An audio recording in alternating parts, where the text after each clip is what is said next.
Hey everyone, my name is James and welcome back to ChippysCouch. So we're back for another day of Terraria Masochist mod. Now today's episode will be focused around one thing and one thing only. And spoiler, if you haven't seen the previous episode, it's going to be focused all around the Moon Lord. And I tell you what, I never know how to do an introduction to one of these episodes, because essentially today's episode will boil down to me grinding away, maybe for a couple of hours, maybe for a couple of minutes, and by the end of it, I will have beaten Moon Lord. But along the way, there really isn't too much to say, so I'll do a little bit now. I want to say thank you, first off, for all of the support and advice you gave yesterday. My god, right? Predicting the laser beam? I actually didn't notice that. Sometimes people point stuff out and I'm like, right, I clearly saw that, but I didn't say it. But I really didn't know that the Moon Lord gave some kind of indication for the laser beam. So going into today's episode, I'm kind of excited to see how that goes. And when I say thank you for the support, I kind of mean it more about Duke Fishron. I feel like I was so ready to give up on that fight, and the only reason I kept going, not like this is a big life accomplishment, is because of you guys. You all wanted to see it, I wanted to do it, and I'm glad it paid off well. Yesterday was a great episode. I don't know if you should keep doing this, reflecting back on the past when you're in the present, but I did actually like yesterday. That's why it ended up being, I think, the longest episode we've ever had on ChippysCouch. It's kind of crazy, right? It was like 29:59. Alright, well, let me do some Moon Lord fights. Essentially today, I came onto the world and grinded out the pillars a couple times. But none of that really matters. We're going to be spending the fragments on sigils. And actually, that's a really good point, because there's one thing you can do as part of the Fargo's mod to make things a little bit different when you're spawning in the Moon Lord. So somebody left a comment that was like, isn't there a version that's like non-consumable? I don't think there is. I tell you what, if there is, I would genuinely love it, because it'd be great not to farm out the pillars. However, there is something. So if you search sigil after you've already made some, you can make the celestially sigil, which is basically how I would spell it to begin with. And I'm going to make 4 of these because I have 4 sigils already. It basically spawns in instantly, so you don't have to wait around. And I think this is good for a number of reasons, but probably the best reason is if you're going to keep doing a lot of it at once, it's best just to spawn it in, right? Because otherwise it's like a minute and a half or something like that. I don't know the exact science, but there we go. I just realized I need to get up my list of the order of the events. I'm going to go do that now.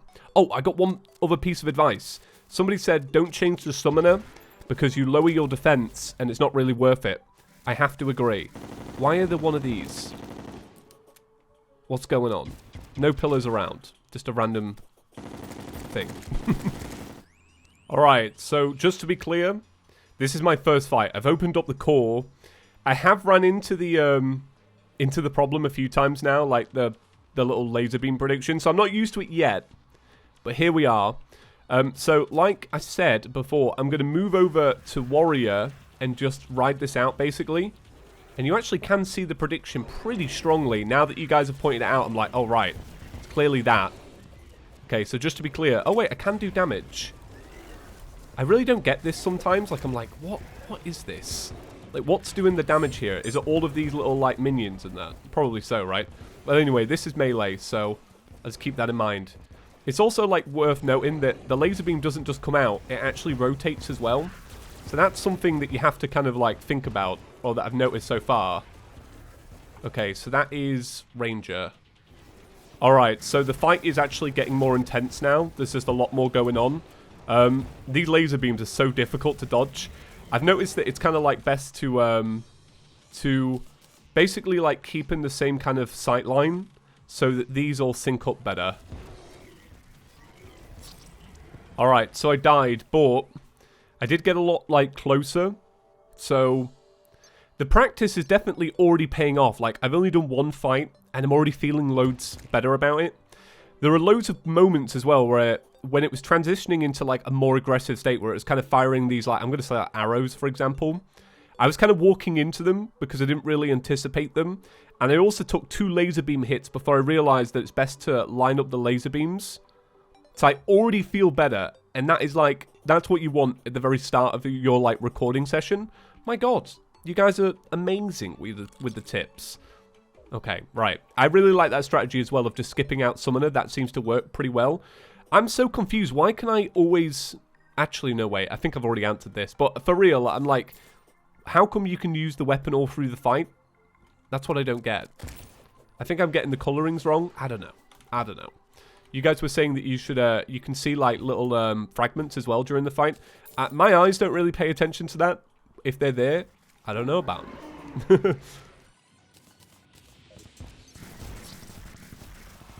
Alright, second fight failed. So I think with that one, I didn't really keep my, I don't know, maybe like my composure, I guess. I was kind of all over the place, and I was getting paranoid about my buffs. So there's that. Okay, well, yeah, I think the only trade-off I've noticed with not using Summoner is that during the Summoner section, unless you're like taking damage and then the little extra Moonlord heads are doing damage for you, it can regen health. Because obviously if you're not doing constant damage, it regens health, which I think is happening. Timing up the Moonlord laser beams as well. That's a lot harder than I first like kind of... Like in the first fight, it just seemed to naturally happen. In this fight, I kind of had to like force it a little bit. It's interesting. Right. Melee. Alright, so it's been a good chunk of time now, and Moonlord farming is going pretty well, I would say.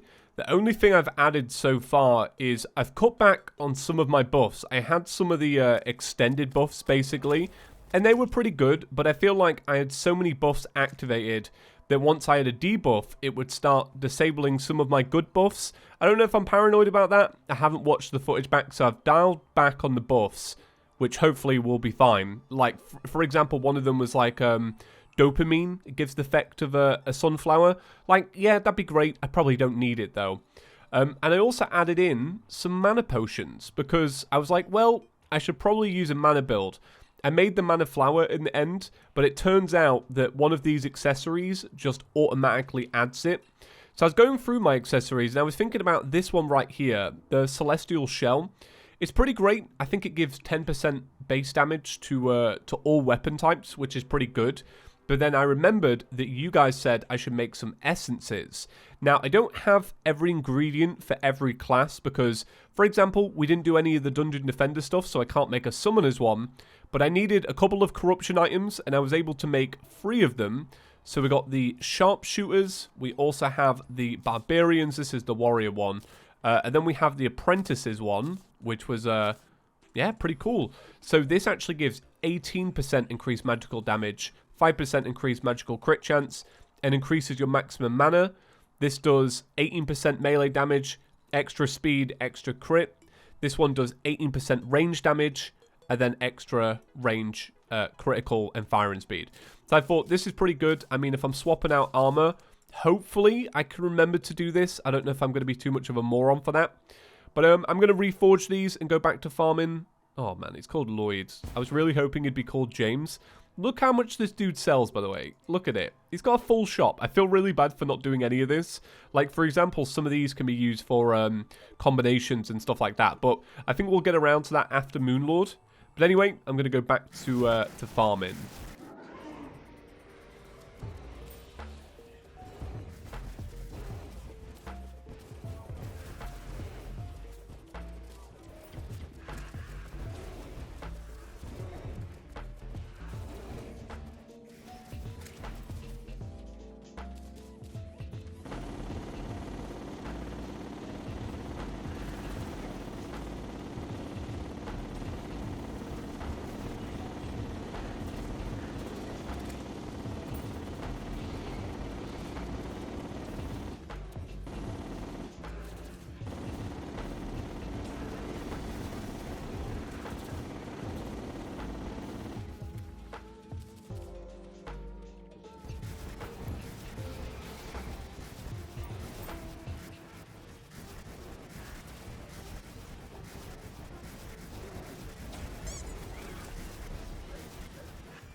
Alright, I think this might be the winning fight, but I'm going to be quiet because you all know what it's like when I talk on a boss fight. But it's all going pretty well.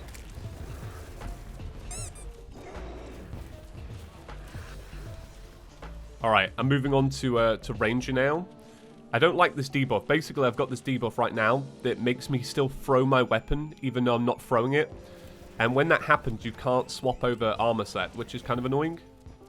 Okay, I can swap over now. Swap over to this. Come on. Okay, missed that Moonlord laser. Boom, there we go. Hell yeah, that's the Moonlord done. Boy, that took me a couple of hours. My God. Oh, we did it. Oh, that's amazing. That's amazing. God, I'm so glad I did it. Jesus. So let me tell you what I actually ended up doing. I never ended up using the essence in the end. My simple brain was like, nah fam, this is too much swapping around, and I wasn't keeping good track of it. So I stuck with the shell, but I also added a bottom layer to our arena, right? So here's the bottom arena, which is just this one right here. And what I would do is I would try and look out for these brick walls, and then I would know when to turn around, because a big problem for me was getting to about here and then just like perishing, because I would like get to here, maybe I'd try and like fix my mistakes around here, and I'm just so glad I did it. Holy my God. I also added some of these heart lanterns or heart statues, but I don't think they even spat anything out by the end of it. I don't think they did anything for me, but it is what it is. All right, well, we can turn off auto pause. My God, I hate auto pause. I really do. Auto pause is the worst. It just feels so annoying. All right, let me put away some of this stuff. So I ended up using the fish stick. I used that quite a bit as well during the summoning phase to do a little bit extra damage. That was actually a comment from you guys, so I appreciate that. Okay, so what did we get? We got ourselves some Lunar Crystals, a Galactic Globe, and we got a treasure bag. Right, let me open this up. Okay, Galactic Globe. Let's have a little look at this. So, grants immunity to flipped, unstable, distorted, and chaos state. Allows the holder to control gravity. Stabilizes gravity in space and in liquids. Summons the Eye of Cthulhu to protect you. The true Eye of Cthulhu's. Oh my God, the true Eye of Cthulhu's. I'm ready for this. Oh, I love them. They're so good. I hope they have the little laser beams as well. All right, so let's have a little look at these Lunar Crystals. What do these do? Okay, so they make the Truffle Worm XD. So you get 3 of them for every shrimpy truffle that you've got, and 3 of these. And you also need 9. But you also need the Crucible of the Cosmos. Okay, so we got Heart of Masochist. Suffering, let me read this out, because it's quite a bit. Suffering no longer hurts mostly. Grants immunity to blah blah blah blah blah. Increase flight time by 100%. You periodically fire additional attacks depending on your weapon type. Your critical strikes inflict Rotting and Betsy's Curse. Press the Fireball dash key to perform a short invincibility dash. Grants the effects of wet debuff while riding Cute Fishron. In gravity control, you catch fish almost instantly. Summons a friendly Super Flocko. What's a Super Flocko? Alright, well, there we go. That was pretty great. I'm really glad we got that done. As you can tell, I'm quite gassed. Wasn't really expecting this. This is actually a brand new day, by the way. I was doing this all yesterday. Right, so let me see how much a Moonlord bag is, because I don't know if I'm going to have to keep farming this out. So let's see. Vanilla treasure bags, Moonlord 4 plat. Thank you very much. And 1 more. Cool, alright. So let me dump all of this into there, deposit all of that. And then what we're going to make is Luminite. Thank you very much. And we're going to make a whole bunch of it. We're going to make 80 bars. 80 bars is not actually that much, really, is it? Well, I guess it is. So now we have to really think about what we're going to make. Now, the first thing I know that we have to make is the Cosmos thing. The Crucible of the Cosmos. Okay, so I think the only thing I don't have on here is probably... Is this a heavy workbench? Heavy workbench, used for advantage. I actually can't remember where to get these, so I'm just going to quickly Google that 1 second. Alright, so apparently we need to go make this a demon altar. Now, usually I would just use the crystal ball, but we actually need the crystal ball in the recipe, and I'm not going to buy another one, right? Be a little bit pointless. We need to save our dollar so that we can just keep buying Moonlord packs, essentially. So I actually had to hop onto a different world, because I didn't have a dye vat, and I also don't have a dye trader alive, so I thought, you know what, to save time, I'd just pop onto an old world and just go and buy one. I thought I'd mention that, Okay, Crucible of the Cosmos. It seems to be hiding magnificent power. Functions as nearly every crafting station. Right, so can I still make... Oh, I don't have a Ranger's emblem anymore. That's actually a really good point. I spent my Ranger's emblem on something else. Because we were going to make one of the souls. Actually, let's have a little look at which soul it is. I don't think it was the archery soul now that I think about it. It was this one, wasn't it? It was the Colossus Soul. So I don't know if I can still make this. I don't know if I basically used all of these items in just various ways recently. Because we were going to make this a while ago. But let's try it out. So let me stick this inside of here. And then we'll dump that inside of there. And also this. So let's see if we can make our first soul. Oh yeah, we can. Nice. Okay, the Colossus Soul. Bam. There we go. This is a big achievement. So, 15% damage reduction, increases HP by 100, increases life regeneration by 5, grants immunity to knockback and several debuffs, enemies are more likely to target you, effects of Brain of Confusion, Star Veil, and Sweetheart Necklace, effects of the Bee Cloak, the Spore Sack, the Paladin Shield, and the Frozen Tortoise Shell. Well, there we go, boys. Look at that, boy. We are pretty big and pretty awesome. Alright, so now that the Moonlord is done, I will say, if you are new around here, make sure you subscribe. Tomorrow is going to be the very first exclusive Masochist Mode boss fight. Well, kind of. It's Duke Fishron EX, so it's kind of an exclusive, right? I guess it's something a little bit different than what the mod has been doing so far. So make sure you subscribe for that. It's going to be pretty interesting. But now let's talk about the souls. I'm actually really excited to make these souls, and I was just having a look at the crafting recipes, and I tell you what, they're actually fairly reasonable. Like, I have the majority of these items, and I have the majority of these items. The only thing I obviously don't have is all of the stuff from the Old One's army, so I'm going to need to get all that. Look at that, I've got the majority of these, or I can make these. I think it's going to be a lot of fun. I can't wait to make these souls. So I believe you can actually combine some of them, which is this one, maybe? Sorry, this one. The Soul of the Universe. So I'm going to make this tomorrow. I'm actually really excited for it. I can't wait to make it. And then I'll probably end up making this one as well, because I already have this, and I already have this. I imagine this is probably just a bunch of boots.